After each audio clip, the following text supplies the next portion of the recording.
Welcome. My name is Mark Christensen. If you haven't had the chance to meet me, I'm privileged to serve as the Dean of the Lyle School of Engineering, and we are excited to launch a new speaker series here tonight and to have a fantastic first speaker for it.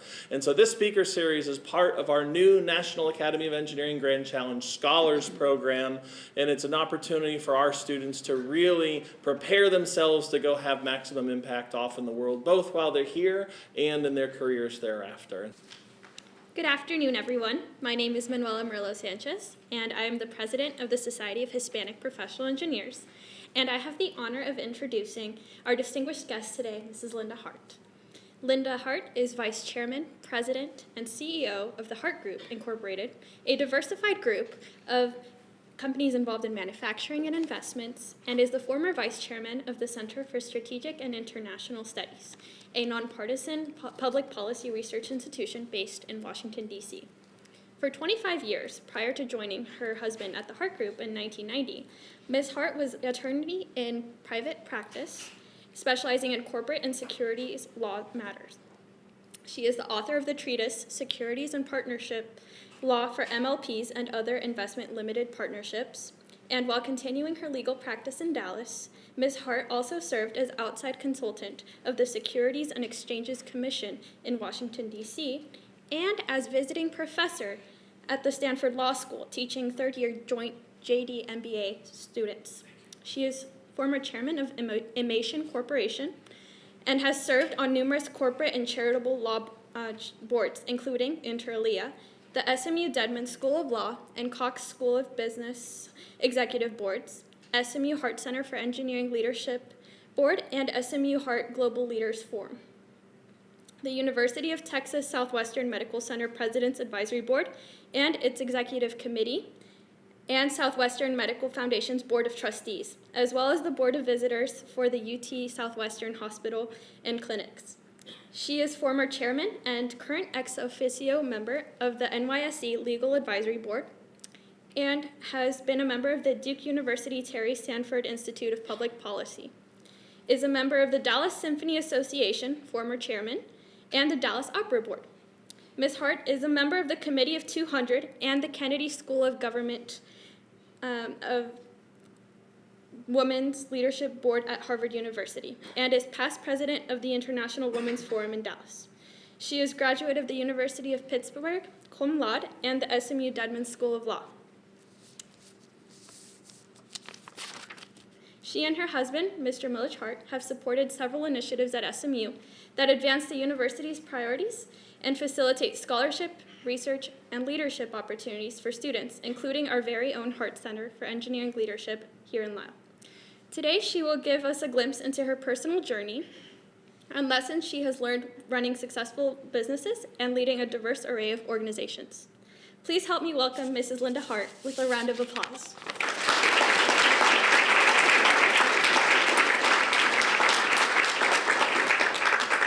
Thank you so much for the gracious introduction. I think it's more than I ever read through. And listening to it all, I thought I need to rework that somehow. Good afternoon. I'm really thrilled to be here today. I think you can imagine how special it is for me to be at the Hart Center of Engineering Leadership, and I want to thank the Student Engineering Joint Council for inviting me. It's very gratifying, and I hope I have some little molecule of something that you can take away from this, even though you may not remember it for 30 or 40 years. I've been asked to talk about the lessons I've learned about success and leadership. To do that, I've had to do some serious reflection on a long and productive career in both law and business. I was able to follow my passions and to understand myself enough to figure out what career success meant to me, to figure out ways I could stand out from the crowd while still being true to my authentic self, and to take risk while understanding where I draw the line. I'll pull examples from my own experiences and share with you the lessons I learned along the way. Hopefully, some of my experiences and learning will resonate with you and help you along your journey. It all began with understanding career passion and what career success meant to me. I concentrated very hard at first. Let me apologize up front. I've got bad allergies today, and I may have to stop and take a drink of water. I concentrated very hard on trying to figure out my career passion, a concept of which I'm sure you've already heard too much about and have been stressed by too many times. I was reading a book recently titled Designing Your Life by two professors who teach the Stanford Design course. What they laid out was precisely how I, quote, found my career passion.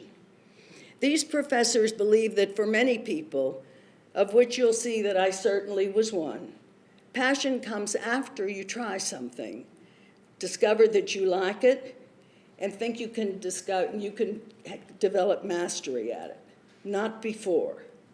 Their point is that you prototype your way forward, and by so doing, you get good at being lucky.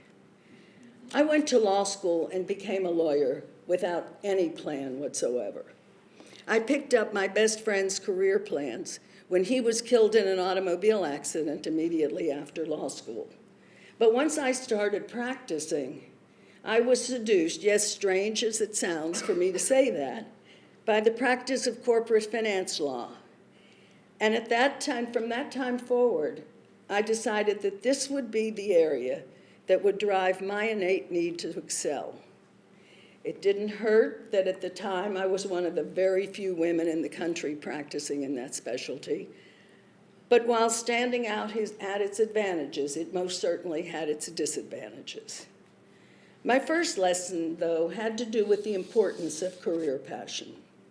Simply stated, I've never met anyone who was successful who didn't have an overwhelming passion for what they were doing. They believed in it, it showed, and people were drawn to them because of it. If you end up doing something you like and enjoy, your happiness is contagious, and everything else in life seems a little easier. I said that the first thing I had to figure out was to understand what success meant to me. And my guess is that it's going to be the same for you, and that it will change as you develop your career. Assuming you're engaged in doing something you enjoy, if you're like me, you want to feel like you're mastering your, quote, art.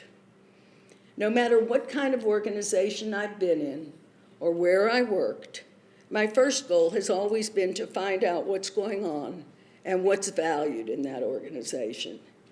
I've tried to scope out where can I fit in, where can I do the best job, or where can I have the greatest impact. Let me illustrate that. I was driven, so my first focus, even though it was early in my career, was on how I could have the greatest impact in my chosen field, which was then my definition of success. Though I didn't know it at the time, I joined the large Dallas law firm as the very first woman lawyer at any major Dallas or Houston firm. I believed in myself. I thought I was pretty smart. I was a little cocky, but I knew that no one, including me, had a lock on smarts. There would always be somebody younger and smarter with a lower billing rate, which would translate into more profit for the partners. I wanted control over my destiny. These were days when we used to work around the clock, and I wanted to be able to dictate my work hours. I wanted to be recognized and seen as significant. I thought about it. I knew I wanted to stand out and to be known and admired as someone credible, someone who was expert in a field, who was professional and successful. So I laid back, I worked hard, and I observed where the power was. In the context of a law firm, as it is in most service organizations, the power is in business generation. And so I knew pretty quickly what my ultimate goal would be. I would be a huge business producer. My only stumbling block was the fact that this was a long time ago, and Dallas wasn't exactly the hotbed of opportunity for women seeking to generate business. So I figured I had to go broader. And how did I achieve that goal? Well, I developed allies who could help me network. And I found a niche in partnerships, which was a novel investment vehicle at that time, and which I thought would have limitless opportunities for use. I co-authored a seminal law review article about syndicated partnership interests being securities. I co-wrote the treatise on the subject, which was mentioned earlier, and which was used at Harvard, a big feather in my cap. I leveraged that into speaking engagements nationally, and then finally I was able to leverage that into national business development. My clients throughout my career were not in Dallas. My clients were in New York or San Francisco, and the deals were all over the country. What lessons did I learn from that process? Well, I learned to take risks and to explore and challenge myself. Most of all, I learned to be strategic about how to achieve my goals. I built allies and partners throughout the organization, and I focused on team building and relationships. And I learned not to assume, as we women often do, that simply doing outstanding work will be recognized. It will not. I had, and you have, the greatest asset possible, being armed with preparation, but not knowing that things cannot be done.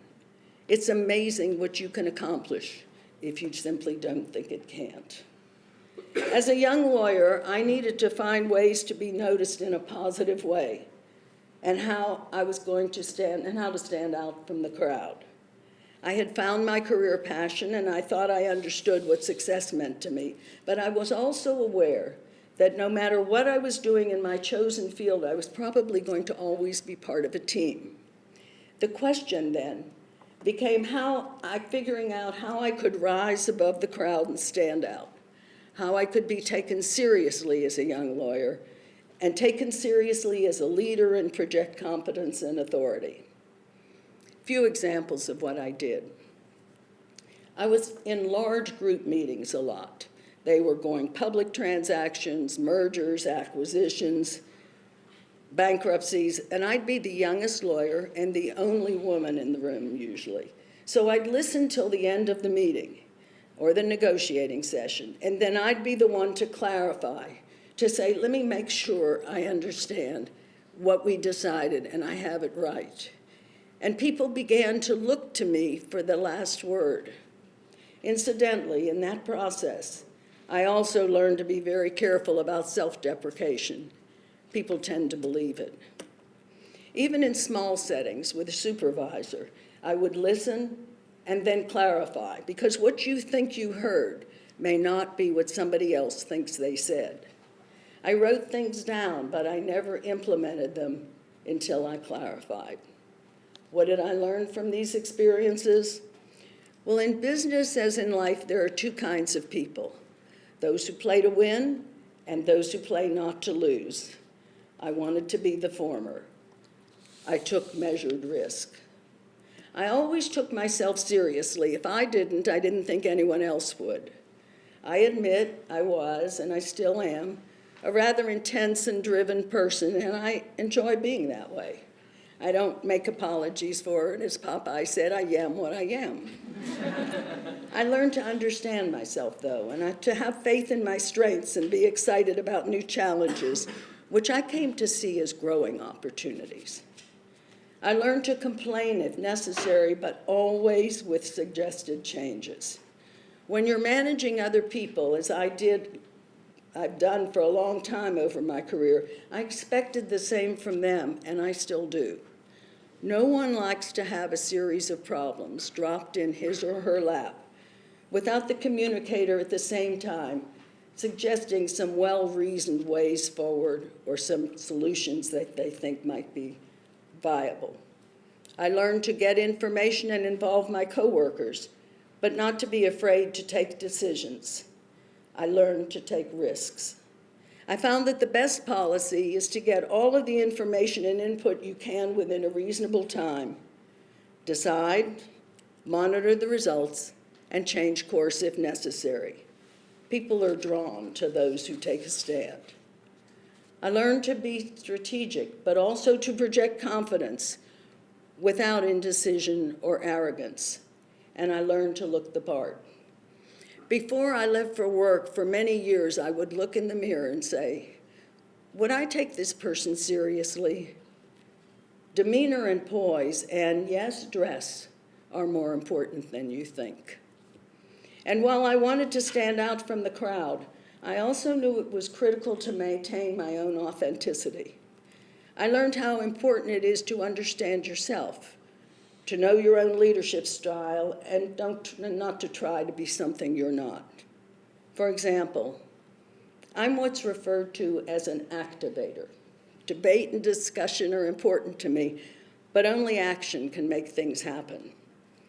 At one time, I was chair, it was called chairman. I was chairman for a very long time of a public company, and we had a CEO who was distracted and had essentially abdicated leadership. I came to the sad conclusion that we, the board of which I was chair, was going to have to take the difficult step of replacing the CEO. I made the case, got all the relevant information I could within a reasonable time, brought my fellow directors along with me, and with unanimity, we asked the CEO to go pursue other opportunities. Taking action and learning from that action informs your next decision. I believe now, and I did at the time, that the first 10 years of your career are about finding a few things you think you might be able to do better than anybody else. You have to find your own competitive advantage. For me, as I spoke about earlier, one of those things was my faith in my ability to understand how to stand out in the most positive way within my profession. Another was the faith that I had in my ability to get to know and understand the people with whom I worked. I carefully observed their styles, listened to their stories, learned their motivation, and paid attention to how they think and how they build relationships. This enabled me to observe and value people for their strengths, and later in my career, this same strength enabled me to put each person who reported to me in the position that he or she did best. So what did I learn about the importance of authenticity? As you grow through your life, you're not going to become somebody else. You're going to release yourself to become more of what you already are. And you're definitely not going to say, I'm going to value people just the way they are, going to be when I finish changing them. Most importantly, I learned that you have to be authentic. You can't take on someone else's leadership style because it's fashionable. No one will be fooled. Early women leaders, especially in business and the professions, adopted, often inauthentically, a more command and control style of leadership that required them to give up being, quote, nice, which we've all been taught to be. Now, with the information revolution and democratization demanding more participatory leadership, women are drawing on their own strengths, getting those they manage to transform their own self-interests into the interests of the group. And they do it by participation, by sharing power and information. I have to tell you that in my long career, I have never found anyone, any gender, either gender, that shares information better than women do.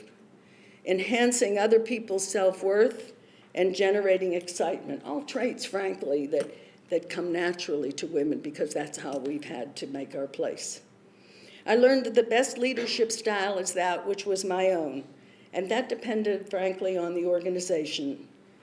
Not everyone is suited for every organization, and I can tell you that I wouldn't be suited for a lot of organizations. In some, though, through trial and error, I learned to know and understand myself and to apply the same approach to others. I discovered that achieving and sustaining success would only happen for me if I played to my own strengths. Earlier, I noted that during my career, I learned it was important to take risks and make choices. That old adage is true. Life doesn't work on a straight trajectory. I guarantee you that you too will have to make choices. Let me give you my story. I started my career on the theory that I would have the general path and that I would stick with it. And that was that I would stay home, raise my children when they were in full school time. I was going to work somewhere as a lawyer. An unsolicited call to me from a newly appointed judge on the United States Fifth Circuit Court of Appeals opened the opportunity for a coveted federal clerkship, which I had not envisioned and certainly didn't go after. I took advantage of that opportunity. I didn't know at the time that I couldn't interview with downtown law firms because I was a woman, because I never tried. I was going to stay home.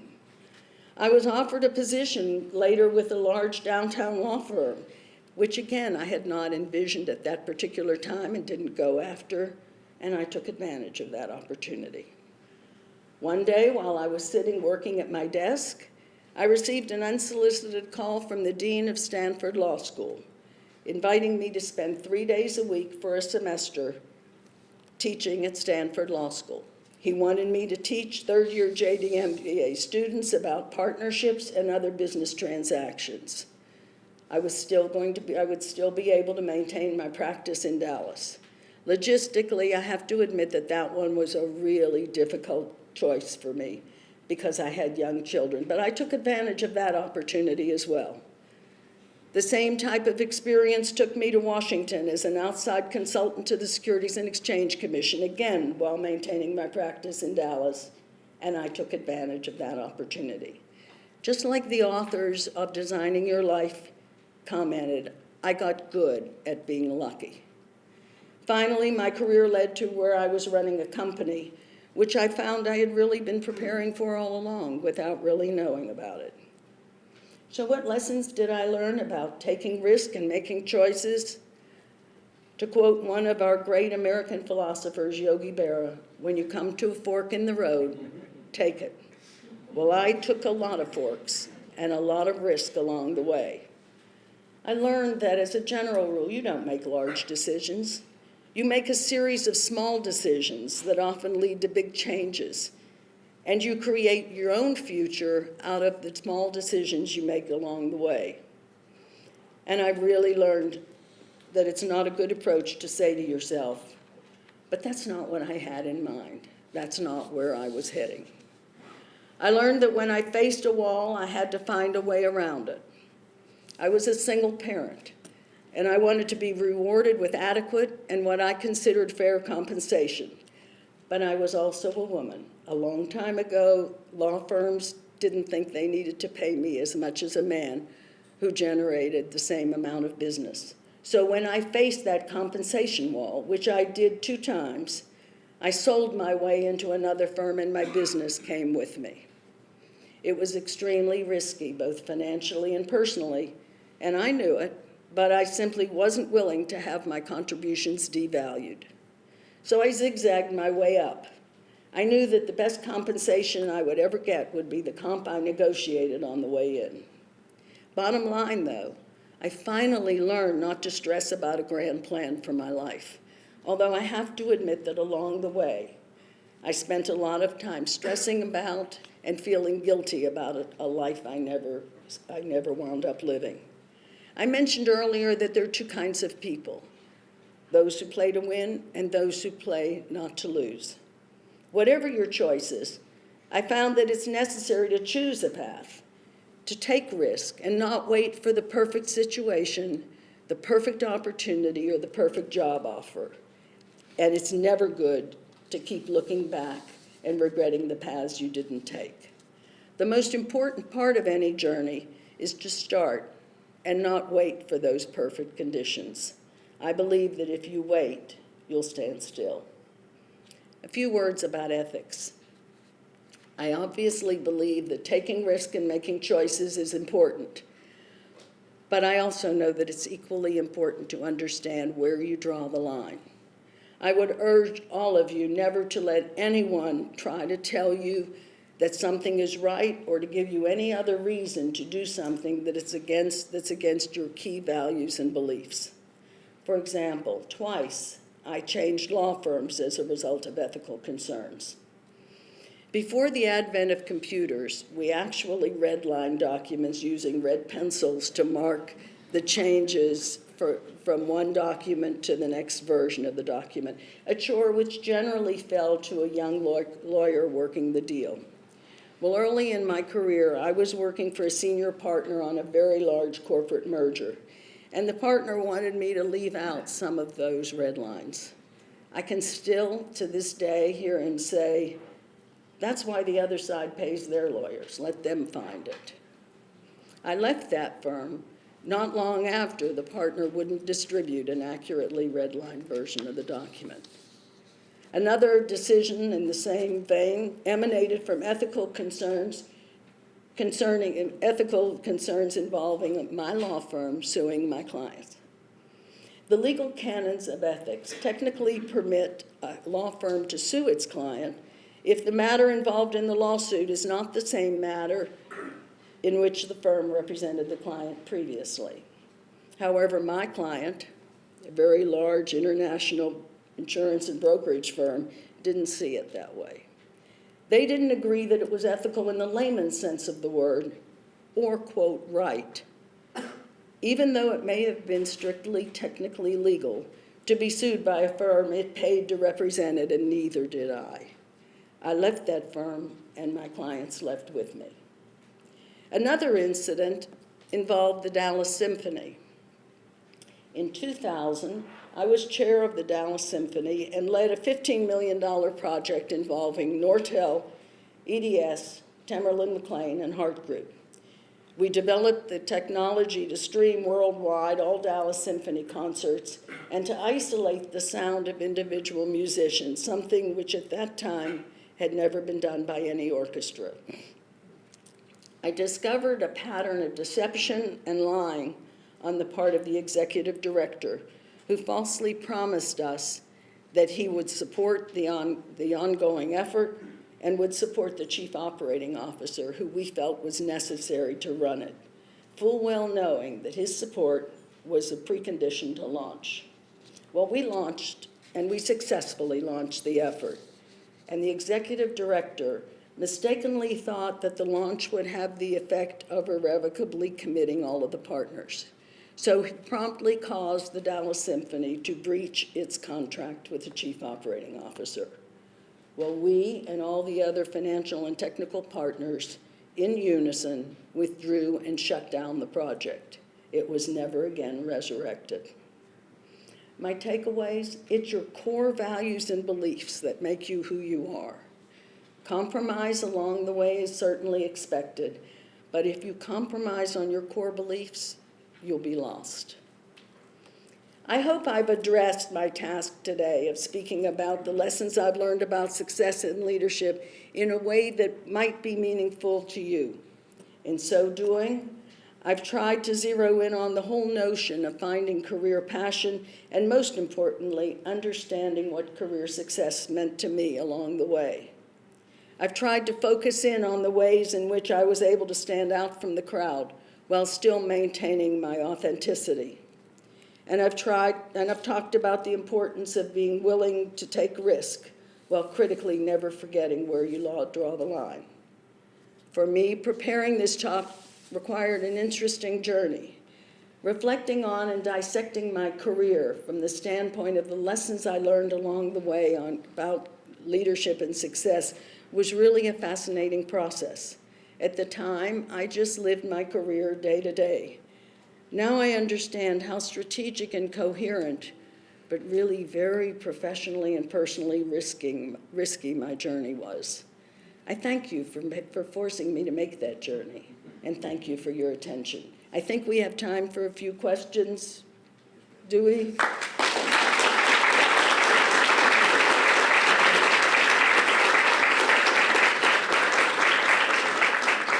If you have a question, raise your hand and please stand and give your name before you ask your question.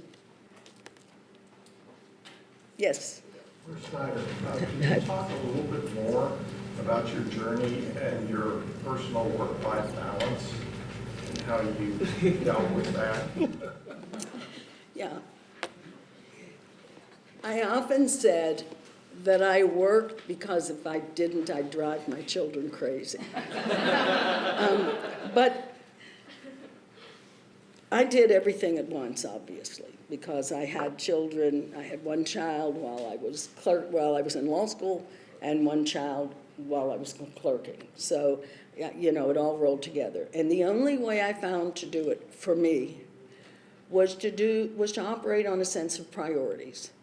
There were times when my family took priority, and there were times when work took priority. And there were times it didn't work very well at all. You know, but you muddle through and you get through the best way you can, because for me, there wasn't a choice. Yes? Hi, Sonia Stanford. Have you considered running for president?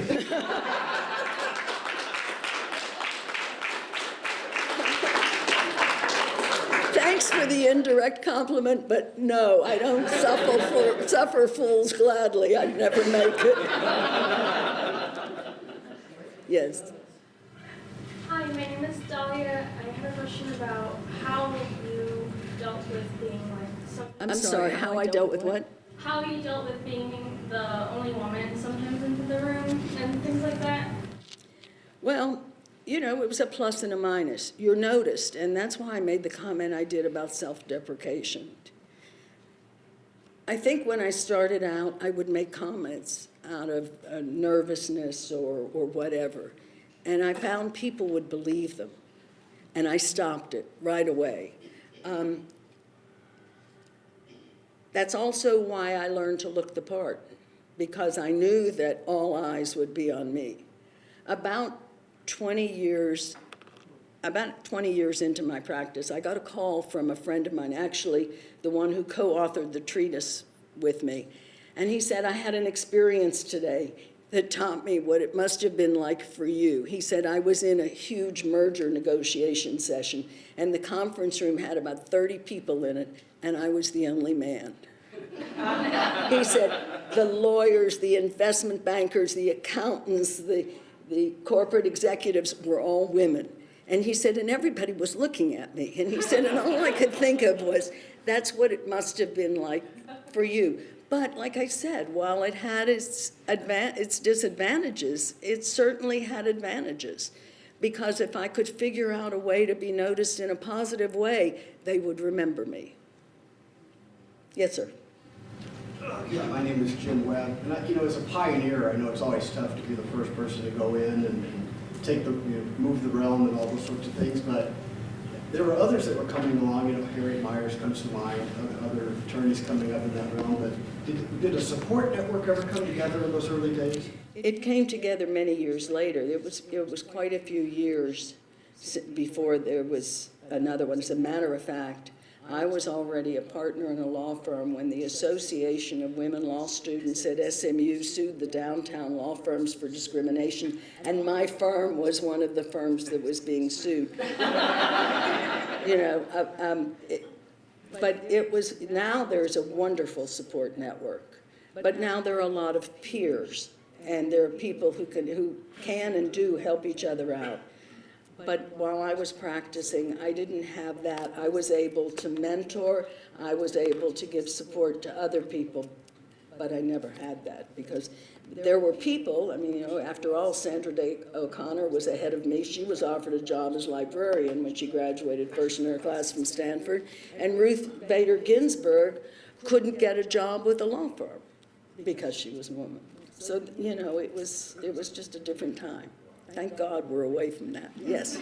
Hi, Elizabeth Carrigan. You mentioned that you're an activator, and I know the Strengths Finder course that identifies the top 10 all the way to 30.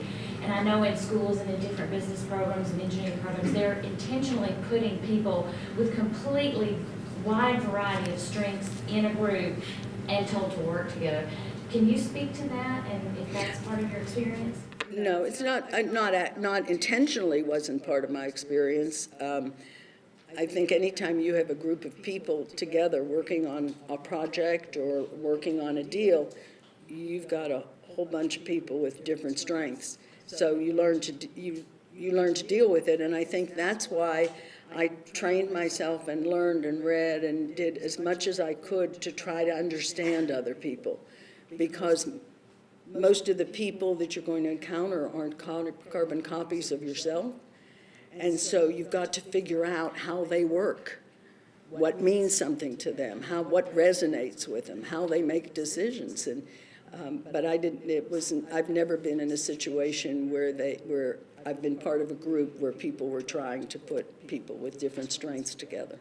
It's accidental. Anything else?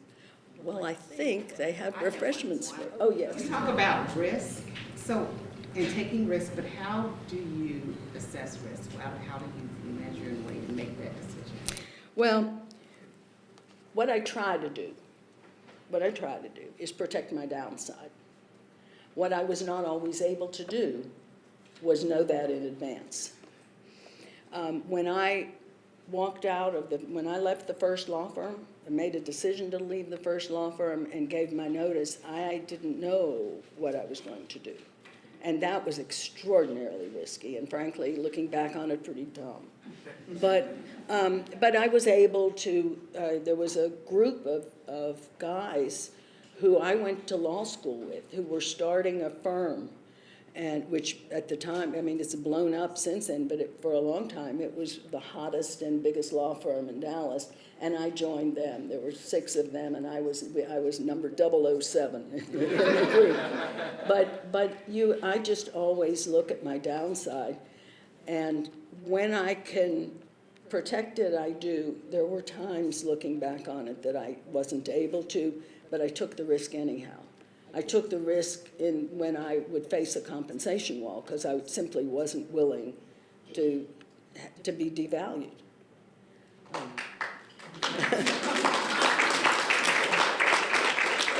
But I had a strong client base. By that time, I had a very strong client base.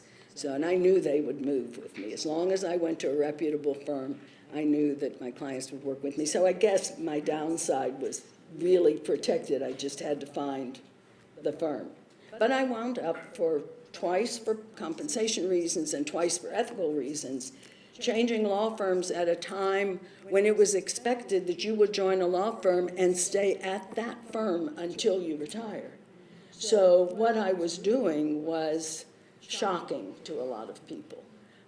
But I did it twice for ethical reasons and twice for compensation reasons until I finally hooked up with a large Houston international firm that wanted to build an office in Dallas and did it around my business, and that's where I stayed as long as I practiced, and I practiced for 25 years. I had one question. Yes. So, Mrs. Hart, you serve on a variety of executive boards for numerous charitable organizations and even around the Dallas area. I would like to hear, why is it so important to give back, and why is it so important to serve? I was raised that way. I think from the time, trying to think back, from the time I was little, I was taught, you give of your time. If you don't have money, you give of your time. If you can also give money to those in need or organizations you care about, you do that. And what we've tried to pass that along to our children. Mitch was raised totally different part of the country, but very much the same way. And I was taught that you should try in whatever measure you can, to whatever extent you can, leave the world a little better place than you found it. So I do think it's important. Different people find different things and different ways to give back, but I do think it's very important. We're all privileged. You know, we're all sitting and standing here with educations, with futures, with the ability to drive ourselves to success. There are a lot of people that don't have that. So, yeah, that's why. Good question. Yes, sir. Eric Parker, I just had a quick question. A lot of people don't like to talk about ego, but how do you see a vision? How did you see a vision of yourself as far as trying to plan or think about where you might want to go? Was that important? Yeah, I think that that's something that was innate in me. I don't ever remember anyone telling me that I needed to be strategic about my career. I think I was, once I got into a situation where I was working, because like I said, I didn't expect to be working. That wasn't my plan. So I was thinking more along the lines of being a homemaker and what I was going to do in that realm. But once I started working, I found that it enervated me and activated the ambition that I had. And I looked around and realized that I couldn't achieve what I wanted to do, which was have my own be able to control my own destiny. I had to be a business producer, and it couldn't be local. And so then I had to set about figuring out how am I going to do it, and wait for an opportunity and then seize it. So it's something that comes from within. You can try to be strategic. I'm not sure if you're not tuned that way that you can do it, but I think to a certain extent all of us can, different ways. Thank you so very much.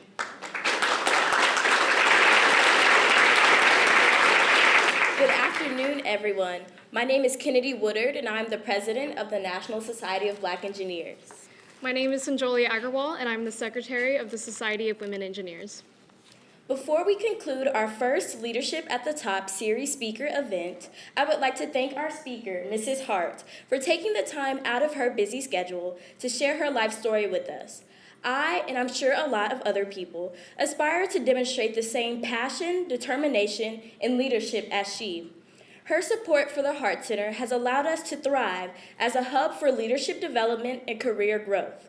We have been able to engage in leadership and professional development via the Hart Center's programs like the Hart Leadership Assessment, Lyle Engineering in the City, Grand Challenge Scholars Program, Student Engineering Joint Council Leadership Retreat, the Industry Mentoring Program, Graduate Leadership Certificate Program, the Engineering Connections Career Fair, and several other activities managed through the Hart Center.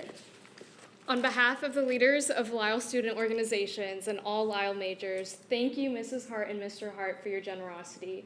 Your support has been incredibly meaningful to both myself and my fellow engineering students. Thank you. Thank you.